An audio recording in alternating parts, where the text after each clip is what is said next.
Hello friends, welcome to S Y academy. आज इस video में हम बात करेंगे यूनिफिकेशन ऑफ जर्मनी के बारे में। दोस्तों, हमने पिछले वीडियो में देखा कि 1848 में जर्मन्स ने ट्राई करा कि हम यूनिफाई हो जाए by democratic values, by peaceful measures. ठीक है, शांति से हो जाए नेशनलिज्म, मतलब जर्मन बन जाए।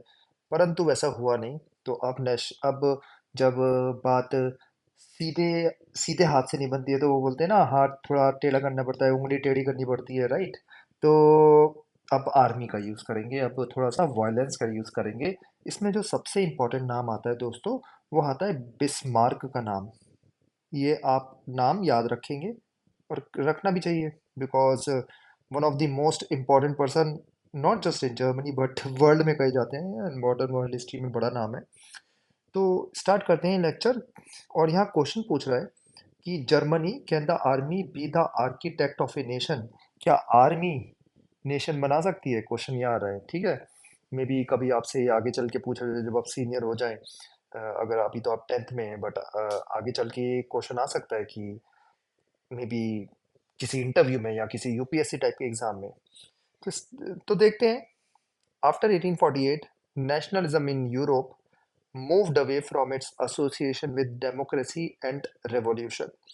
तो नेशनलिज्म ने अब थोड़ी सी करवट बदली।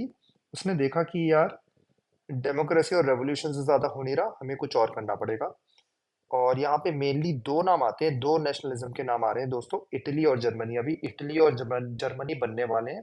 याद रखिए, 1848 तक इटली जर्मनी जो है एज नेशन स्टेट एग्जिस्ट नहीं करते। कल्चरली वो एग्जिस्ट करते हैं, बट पॉलिटिकल बाउंड्रीज नहीं है। आई होप ये पॉइंट आपको क्लियर हो रहा हो। Nationalist sentiments were often mobilized by conservatives for promoting state power and achieving political domination over Europe। तो नेशनल सेंटिमेंट्स थोड़े ऊपर नीचे चल रहे थे, और कंजर्वेटिव्स कंजर्वेटिव्स मतलब जो एक एग्रेसिव एक्शन नहीं लेते ना, उनको कंजर्वेटिव्स बोला जाता है। जो थोड़ा पीसफुल और एक स्टेटस को के साथ चलते हैं, उनको कंजर्वेटिव्स बोलते हैं। तो नेशनल सेंटिमेंट्स उनके थ्रू चल रहे थे, और उसके थ्रू वो स्टेट पावर बनाने की कोशिश कर रहे थे और पॉलिटिकल डोमिनेशन कर रहे थे यूरोप में। ठीक है, अब आएगा important point. This can be observed in the process by which Germany and Italy became a unified as nation states. तो अब हम इटली और जर्मनी के यूनिफिकेशन की डिस्कस करेंगे। As you have seen, nationalist feelings were wide spread among middle class Germans who in 1848 tried to unite different regions of the German Confederation into a nation state governed by an elected parliament। तो यहाँ पे वही बात कही गई है कि 1848 में जर्मन्स ने ट्राई करा कि Germans, specially middle class Germans, पढ़े लिखे लोगों ने, कि हम डिफरेंट रीजन्स को मिला के जर्मन कन्फेडरेशन बना देते हैं। कन्फेडरेशन का मतलब होता है कि बहुत सारे स्टेट्स मिल के एक कॉमन सेंटर बनाना चाह रहे हैं। जैसे confederation United states of America है, बहुत सारी स्टेट्स चुनी और नेशन स्टेट बना। ठीक है, तो ये ट्राई करा था उन्होंने, पर हुआ नहीं था। Liberal initiative to nation building was however repressed by the combined forces of the monarchy and the military supported by the large land owners of Prussia। तो जो ये लिबरल इनिशिएटिव था नेशनल बिल्डिंग का, ये सक्सेसफुल नहीं रहा था। Monarchy मतलब उस टाइम पे जो किंग थे वहाँ के, वो भी डरे हुए थे वैसे तो जर्मनी के किंग। और मिलिट्री, जिनको प्रशिया ने सपोर्ट करा, और सारे के सारे मोनार्क्स ने यूरोप के सपोर्ट करा कि हाँ, जो है वो ही रहेगा। और जर्मन को जर्मनी नहीं बनने दिया। ठीक है, तो मिडिल क्लास लोगों ने जो इनिशिएटिव लिया था 1848 में, वो सक्सेसफुल नहीं हुआ, जर्मनी नहीं बन पाया, और अभी भी मोनार्की रही। From then on Prussia took on the leadership of the movement for national unification. तो प्रशिया दोस्तों एक वन ऑफ द रीजन्स है जर्मनी में। जर्मनी का सबसे कह सकते हो आप बड़ा और इकोनॉमिकली सक्सेसफुल स्टेट था, और आज भी है। और प्रशिया ने लीड लिया कि मैं जर्मनी बनाऊंगा। ये समझ लो, ये जर्मनी है दोस्तों, और इसका एक मेजर पार्ट है यहाँ पे प्रशिया। ठीक है, ऐसा है। और प्रशिया के ही जो चांसलर थे या प्राइम मिनिस्टर थे, वो थे बिस्मार्क। ठीक है, तो ये है, ये प्रशिया जो है ये लीड लेगा और जर्मन यूनिफिकेशन में मेजर रोल प्ले करेगा। आई होप चीज़ें समझ में आ रही होगी। जैसे महाराष्ट्र है एग्जाम्पल के लिए ना, महाराष्ट्र बोल रहा है कि मैं लीड लेके भारत बनाऊंगा, ऐसी सिचुएशन समझ लो। It's chief minister Otto von Bismarck, इनका पूरा नाम ये है, Otto von Bismarck, was the architect of this process carried out with the help of Prussian army and bureaucracy। दोस्तों, बिस्मार्क ने कोई शांति की नीति नहीं अपनाई, उन्होंने ब्लड को यूज़ करा टू अचीव ये नेशनल यूनिफिकेशन। मतलब उन्होंने आर्मी से काम चलाया, उन्होंने वॉर लड़ी, उससे जाके ये जर्मनी बनेगा। तो उन्होंने तीन मेन वॉर्स लड़ी, एक ऑस्ट्रिया के साथ, एक डेनमार्क के साथ, एक फ्रांस के साथ, और सब जगह प्रशिया की विक्ट्री हुई और प्रोसेस जो यूनिफिकेशन का था वो कंप्लीट हुआ। जनवरी 1871 में जर्मनी जो है जर्मनी बना, ठीक है। 1871 में क्या हुआ, प्रशिया के जो किंग थे विलियम वन, उनको जर्मन एम्परर घोषित कर दिया गया in a ceremony held at Versailles. Versailles दोस्तों फ्रांस में है, पेरिस के पास है, ठीक है। लास्ट ईयर मैं गया था वहाँ पे। तो जर्म वहाँ पे, अब वहाँ पे क्यों हुआ, क्योंकि देखो 1870 में जो वॉर हुई थी उसमें जर्मनी ने, या उसमें प्रशिया ने फ्रांस को हरा दिया था, और फ्रांस को ह्यूमिलिएट फील कराया, और वर्साई में जाके बोला कि हाँ जी ये जो हमारे किंग हैं ये जर्मनी के आज से एम्परर कहलाएंगे। यहाँ पे देखिए फोटो वोटो बनी हुई है। Proclamation of the German empire in the hall of mirrors at Versailles, Anton von Werner, ठीक है। At the centre stands the Kaiser, Kaiser वहाँ की किंग थे, प्रशिया के ये राजा थे, उसके बाद ये जर्मनी के राजा बनेंगे, पहले राजा। Chief commander of the Prussian army जो है यहाँ पर वो भी है, जनरल जनरल वॉन रून, और उनके पास बिस्मार्क खड़े हैं। मेरे को खुद समझ में नहीं आ रहा फोटो पे कौन है, इनमें से कोई लोग होंगे, है ना।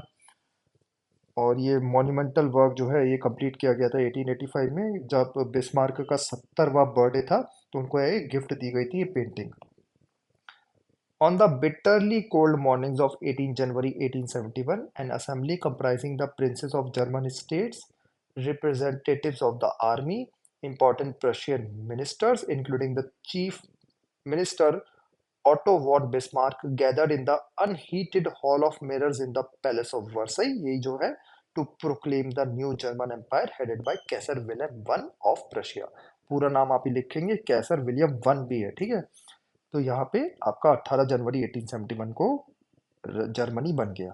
The nation building process in Germany had demonstrated the domination of Prussian state power. तो प्रशियन स्टेट पावर देखी थी कि देखिए कितनी तेजी से ग्रो करी है। New state placed a strong emphasis on modernising the currency, banking, legal and judicial systems in Germany. दोस्तों ध्यान दीजिए कि यूनाइटेड स्टेट्स भी कंट्री है, फ्रांस भी है, ब्रिटेन भी है, ठीक है। अब जर्मनी 1871, और आज देखिए दो वॉर भी हो चुकी हैं बड़ी बड़ी, जिसमें दोनों बार जर्मनी हारा। पर जर्मनी कितना स्ट्रांग स्टेट है, इसका क्रेडिट जाता है बिस्मार्क को, ठीक है। इतनी जल्दी स्ट्रांग बन जाएगा क्योंकि वो ध्यान देंगे, एक बार जब जर्मनी बन जाएगा ना दोस्तों, उसके बाद बिस्मार्क ने लड़ाई नहीं लड़ी, ठीक है। ना अफ्रीका में जाके ना एशिया में जाके उन्होंने जर्मनी को स्ट्रांग करा, banking, legal system, judicial system strong करा, इंटरनली स्ट्रांग बनाया। Prussian measures and practices often became a model for the rest of the Germany। I hope ये चीज़ें क्लियर हो रही होंगी कि प्रशिया ने जो बढ़िया काम करा वो बाकी स्टेट्स भी जो है जर्मनी के वो भी फॉलो करेंगे, 30 से ज़्यादा स्टेट्स थे। यहाँ मैप से आपको थोड़ा सा मैं समझाने की कोशिश करूंगा कि देखो ये प्रशिया जो है ना ये ब्लू ब्लू है, ये जो ब्लू ब्लू दिख रहा है ना आपको ये प्रशिया है, राइट, ये प्रशिया है। इवन यहाँ पे भी प्रशिया है, ठीक है। ये मेनली प्रशिया है। उसके बाद दोस्तों क्या होगा कि 1866 में प्रशिया ने ऑस्ट्रिया से वॉर लड़ी, और ये जो येलो रीजन था ये ले लिया, श्वेलेज़विग हॉल्स्टीन, ये तो डेनमार्क से लिया, ठीक है। उसके बाद ये हैनोवर वगैरह जो जगह है, ये जो है ऑस्ट्रिया ने प्रशिया को हराया, और सॉरी, प्रशिया ने ऑस्ट्रिया को हराया और वहां से लिए 1866 की वॉर में। उसके बाद ये जो ग्रीन रीजन आ रहा है ना नीचे, ये ऑस्ट्रिया को दे दिया गया 1867 में कि ये जो टेरिटरीज है इसे जर्मन कॉन्फेडरेशन से हटा रहे हैं, ये आप ले लीजिए। मेनली जो कल्चरली डिवाइड किया गया रीजन को, कि ये सब जो लोग हैं ये जर्मन नहीं बोलते हैं, बाकी सब जो है जर्मन स्पीकिंग लोग हैं। उसके बाद दोस्तों ये जो हैं ये जो दिख रहा है, ये जो कलर बोले, इसको रेड बोले या ऑरेंज बोले या जो भी आप बोलना चाहते हो, ये जर्मन के साथ ज्वाइन करेंगे आफ्टर 1870 एंड 1871 वॉर, जो अ, जो जर्मनी जर्मनी ने फ्रांस को हरा के लड़ी। इंटरचेंजेबली इंटरचेंजेबली मैं वर्ड यूज कर रहा हूँ, जर्मनी और प्रशिया दोनों एक ही है, वैसे प्रशिया वर्ड बेटर है। लेकिन समझाने के लिए जर्मनी बोला जा रहा है। प्रशिया ने डेनमार्क को हराया। प्रशिया ने ऑस्ट्रिया को हराया 1866 में। प्रशिया ने फ्रांस को हराया 1870-71 में। और 71 में जाके जर्मन स्टेट बन गया, राइट। उसके बाद ये जो आ रहा है ना छोटा वाला रीजन, ये फ्रैंको प्रशिया वॉर जो खत्म हुई 1871 में, फ्रांस से जीता। ठीक है। तो नॉर्थ जर्मनी दोस्तों 1866 में मिला। साउथ जर्मनी जो है 1870 में मिला। ये भी आप याद रख लीजिए, इजी रहेगा। ठीक है। आई होप क्लियर हो गया होगा मैप से। ये जर्मनी का यूनिफिकेशन आपका रेडी है 1871 में। आज भी आप अगर देखोगे तो जर्मनी ऐसा ही एग्जिस्ट करता है, राइट। नीचे ऑस्ट्रिया है, ये जर्मनी है, साइड में और कंट्री है, पोलैंड वगैरह आप आ गए हैं, रशिया नहीं रहा है, राइट। आपको म्यूनिक दिखेगा, आपको यहाँ पे ऊपर बर्लिन दिखेगा, राइट। प्रशिया में ही, और यहाँ पर आपको कहीं पे फ्रैंकफर्ट दिखेगा। कैपिटल क्या है जर्मनी की, कमेंट सेक्शन में बताइए। तो दैट्स ऑल। आई होप आपको चीज़ें क्लियर हो गई होंगी। स्टिल कोई डाउट है तो कमेंट सेक्शन आपके लिए ओपन है। नेक्स्ट वीडियो में हम इटली यूनिफिकेशन पढ़ेंगे।